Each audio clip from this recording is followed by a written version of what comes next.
नमस्कार दोस्तों, आप सभी का आपके YouTube चैनल में हार्दिक स्वागत है।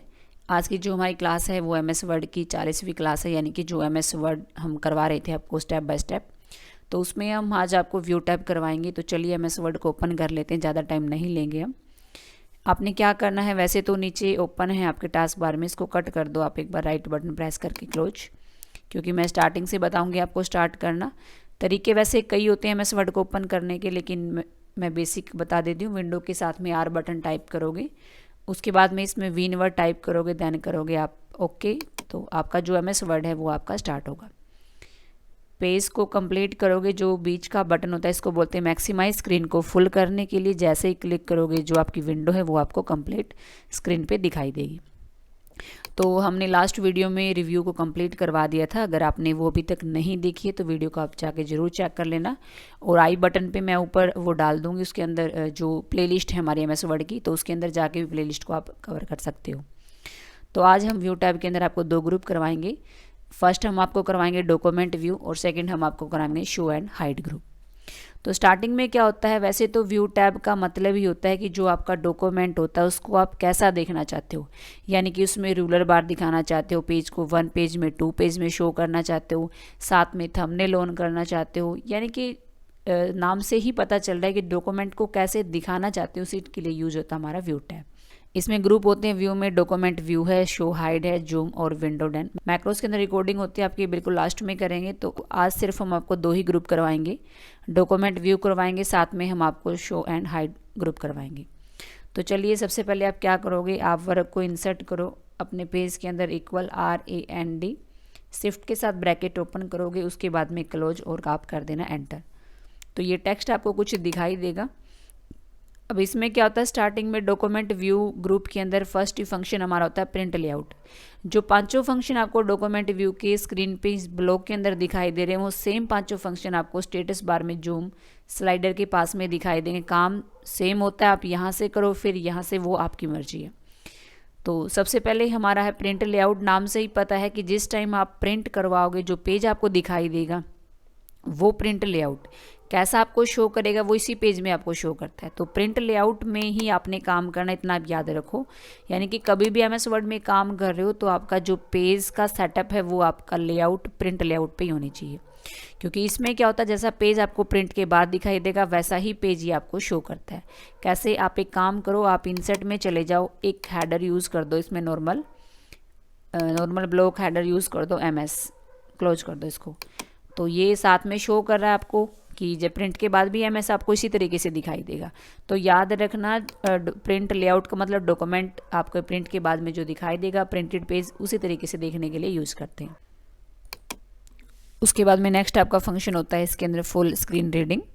इसका मतलब क्या होता है कि आप ये चाहते हो कि आपका जो वर्क है वो आपको पूरा प्रॉपर तरीके से दिखाई दे, यानी कि ये टैब है, ये आपकी रिबन बार है, ये कुछ ना दिखाई दे आपको, सिर्फ आपका वर्क दिखाई दे। तो फुल स्क्रीन रीडिंग भी आप कर सकते हो। आप जैसे ही फुल स्क्रीन रीडिंग पे करोगे तो सिर्फ आपको वर्क दिखाई देगा, बाकी कुछ इसमें शो नहीं करेगा। क्लोज करना चाहते हो, यानी कि डॉक्यूमेंट को नॉर्मल करना चाहते हो तो क्लोज करोगे, या फिर इसका एक तरीका और होता है कि आप कीबोर्ड से जैसे ही एस्केप की को भी प्रेस करोगे उसके बाद भी वो नॉर्मल कर देगा आपके डॉक्यूमेंट को। उसके बाद नेक्स्ट आपका फंक्शन होता है वेब लेआउट। वेब लेआउट का मतलब कि जिस तरीके से डॉक्यूमेंट आपका वेब पेज में दिखाई देता है, इसी तरीके से आप MS वर्ड के पेज को भी वेब लेआउट के तरीके से दिखा सकते हो। अब आप एक काम करो, आपका पेज का जो व्यू है वो प्रिंट लेआउट पे है, आप कंट्रोल के साथ में एंटर बटन को प्रेस करोगे, आप पैराग्राफ लगाओगे, दोबारा से equal RAND bracket open close, उसके बाद में एंटर। तो आपका जो प्रिंट लेआउट होता है उसमें क्या करते हैं, एक बार जूम आउट करो इसको थोड़ा। प्रिंट लेआउट में आप क्या करोगे कि आपका जितने भी पेज हैं वो सभी आपको अलग अलग दिखाई दे रहे हैं, लेकिन जैसे ही आप वेब लेआउट पे क्लिक करोगे, वेब लेआउट के अंदर आपका जो वर्क है वो कंप्लीट विंडो तक आपको दिखाई देगा। और इसमें आपको अलग अलग पेज शो नहीं होंगे, जैसे उसमें 2 पेज थे ना ये, लेकिन ये एक ही पेज के अंदर आपको शो करेगा, क्योंकि ये दिखा कैसे रहा है, वेब लेआउट के अकॉर्डिंग। नॉर्मल करना चाहते हो तो आप प्रिंट लेआउट पे क्लिक करके इसको नॉर्मल में भी शो कर सकते हो। उसके बाद में नेक्स्ट आपका फंक्शन होता है आउटलाइन का। जो आउटलाइन का फंक्शन है ये आपका लेवल के अंदर काम करता है, यानी कि हेडिंग के अंदर काम करता है। तो आप आउटलाइन को करने के लिए सबसे पहले आप क्या करोगे, दोबारा से पैराग्राफ लगा दो एक बार, equal RAND bracket open close, उसके बाद में एंटर। अब आप एक काम करो, इसमें हेडिंग क्रिएट कर दो। जैसे मैंने ऊपर लिख दिया, सबसे टॉप में लिख दिया कंप्यूटर और उसके बाद में part, computer part, then enter. अब आप एक काम करो, एक हेडिंग लिख दो सॉफ्टवेयर, और नेक्स्ट आप इसके अंदर कर दो एक हार्डवेयर।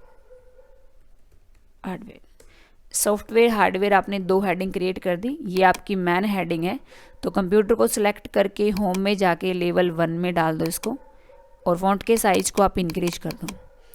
नेक्स्ट आपका है सॉफ्टवेयर, ये आपके सब पार्ट हैं, क्योंकि ये मैन हेडिंग तो है नहीं, मैन हेडिंग तो कंप्यूटर पार्ट है। इसको लेवल हेडिंग 2 में डाल दो, यानी कि लेवल 2 भी बोल सकते हो, हेडिंग 2 में डाल दो।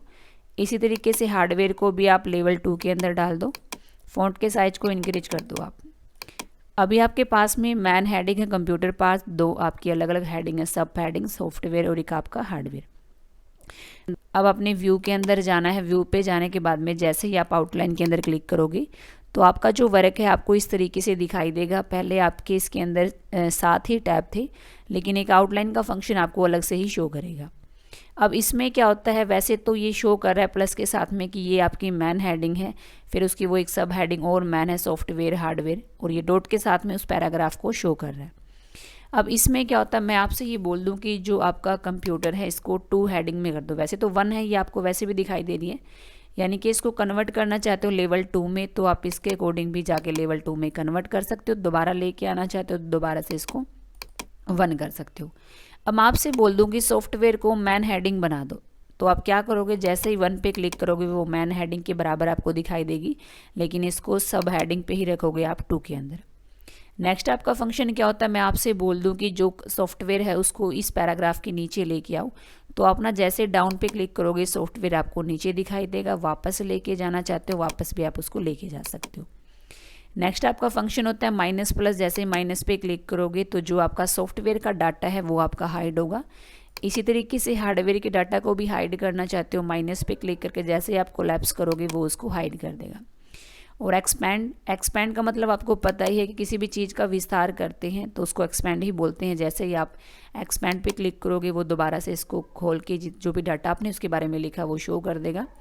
इसी तरीके से हार्डवेयर को आप चाहते हो कि उसका विस्तार दोबारा से करना चाहते हो तो दोबारा से आप एक बार एक्सपेंड कर दो। तो ये माइनस प्लस होते हैं वैल्यू को फैलाने के लिए, वैल्यू को इकट्ठा करने के लिए। उसके बाद ये फंक्शन होता है कोई भी आपके पास में हेडिंग है उसको डाउन में लेके आना चाहते हो या फिर ऊपर लेके जाना चाहते हो तो आप ये दोनों फंक्शन यूज करोगे। उसके बाद में क्या होता है कि मैं आपसे बोल दूँ डॉक्यूमेंट में सिर्फ मेरे को लेवल 1 ही दिखाई दे, तो जैसे ही आप इसके अंदर क्लिक करते हो शो लेवल के अंदर, अगर आपने 2 लेवल पे क्लिक कर दिया तो सिर्फ आपको 2 लेवल ही दिखाई देंगे, बाकी डाटा आपके हाइड होंगे। तो आप याद रखोगे शो लेवल में आप ऑल लेवल रखो ताकि जितने भी लेवल आपने स्टार्टिंग में डिसाइड किए थे वो सभी आपको दिखाई दे। उसके बाद में क्या होता है टेक्स्ट फॉर्मेटिंग का मतलब होता है डॉक्यूमेंट में अगर आपने कोई फॉर्मेटिंग लगाई है तो उसको हाइड करने के लिए इसका यूज़ करते हैं। जैसे आपने कंप्यूटर पार्ट में एक फॉर्मेटिंग ही अप्लाई की हुई है तो उसको हाइड करना चाहते हो तो हाइड कर सकते हो, शो करना चाहते हो तो दोबारा से जो भी फॉर्मेटिंग है उसको शो कर सकते हो। उसके बाद नेक्स्ट आपका फंक्शन होता है कि फर्स्ट ही लाइन को आप देखना चाहते हो तो जैसे आप शो फर्स्ट लाइन पे क्लिक करोगे तो सिर्फ फर्स्ट ही लाइन आपको दिखाई देगी। आप कंप्लीट को देखना चाहते हो तो दोबारा से जैसे ही आप इसको अनचेक करोगे तो कंप्लीट जो वर्ड आपको दिखाई देगा। तो ये नॉर्मल सा आपका था आउटलाइन का फंक्शन। और क्लोज करना चाहते हो तो क्लोज कर दो, डॉक्यूमेंट आपको नॉर्मल दिखाई देगा। नेक्स्ट आपका फंक्शन होता है ड्राफ्ट। ड्राफ्ट का मतलब होता है कि आप ये चाहते हो कि जो आपका वर्क है वो एक आपको हाफ पेज पे दिखाई दे। तो जैसे आप ड्राफ्ट पे क्लिक करोगे तो जो भी आपका वर्क है वो आपको हाफ पे दिखाई देगा। अब इसमें क्या होता है ऑटोमेटिक आपका जूम का जो लेवल है वो 10 जा चुका है, तो आप एक बार ना प्लस करके इसको शो कर लो 100 पे। तो इस तरीके से नॉर्मल आपको वर्क दिखाई देगा लेकिन पेज के हाफ साइड में आपको शो करेगा। लेकिन इतना याद रखना कभी भी काम करना हो तो प्रिंट लेआउट पे ही आप इसके अंदर काम करोगे। नेक्स्ट आपका फंक्शन होता है शो हाइड। अब इस ग्रुप का काम क्या होता है, शो हाइड नाम से ही पता है कि जो चीज़ हाइड करना चाहते हो बार अनहाइड करना चाहते हो तो इसी फंक्शन का यूज करोगे। अभी आपने देखा कि आपके डॉक्यूमेंट के अंदर रूलर बार नहीं है, मैं आपसे बोल दूं कि लेके आओ, तो जैसे ही आप रूलर बार पे क्लिक करोगे तो रूलर बार आपको दिखाई देंगे। उसके बाद लाइन शो करना चाहते हो वर्क के अंदर आप वो भी दिखा सकते हो, नहीं करना चाहते तो आप दोबारा से जैसे अनचेक करोगे वो आपकी हाइड होगी। उसके बाद में क्या होता है, नेक्स्ट आपका फंक्शन होता है डॉक्यूमेंट मैप। इसका काम क्या होता है, वैसे इसका काम होता है कि आप ये चाहते हो कि जो आपकी थंबनेल है वो आप ऑन करना चाहते हो इसमें। तो जैसे ही डॉक्यूमेंट मैप पे आप क्लिक करोगे तो साथ में आपको शो करेगा कि डॉक्यूमेंट में जो भी वर्क है आपका। अब इसमें आपने क्या करना है, नॉर्मल आप इस पर क्लिक कर दो स्विच नेविगेशन विंडो पे, आपको थंबनेल का फंक्शन दिखाई देगा। जैसे ही थंबनेल पे क्लिक करोगे तो जितने भी पेज आप इसके अंदर ऐड करोगे, जैसे कंट्रोल एंटर मैंने यूज़ किया, तो साथ में वो आपको शो करता चलेगा कि आपके पास में कितने पेज है, साथ में नंबरिंग भी आपको शो करेगा। क्लोज करना चाहते हो क्लोज कर दो, सेम ही काम होता है वैसे दोनों का। डॉक्यूमेंट मैप में जाके चाहे थंबनेल को ऑन कर लो या फिर आप डायरेक्ट थंबनेल पे क्लिक करके भी अपने पेज को दिखा सकते हो। इस तरीके से साइड में शो करने के लिए इसका यूज़ किया जाता है। तो आज की जो हमारी क्लास हम यहीं तक रखेंगे दोस्तों। तो अगर आपको मेरी वीडियो अच्छी लगी हो तो वीडियो को लाइक शेयर कमेंट करें। जितने भी आपके पास में स्टडी ग्रुप हैं उन सभी ग्रुपों में इस वीडियो के लिंक को शेयर कर दो आप। तो आज की क्लास हम यहीं तक रखेंगे, मिलेंगे नेक्स्ट क्लास में, तब तक के लिए नमस्कार।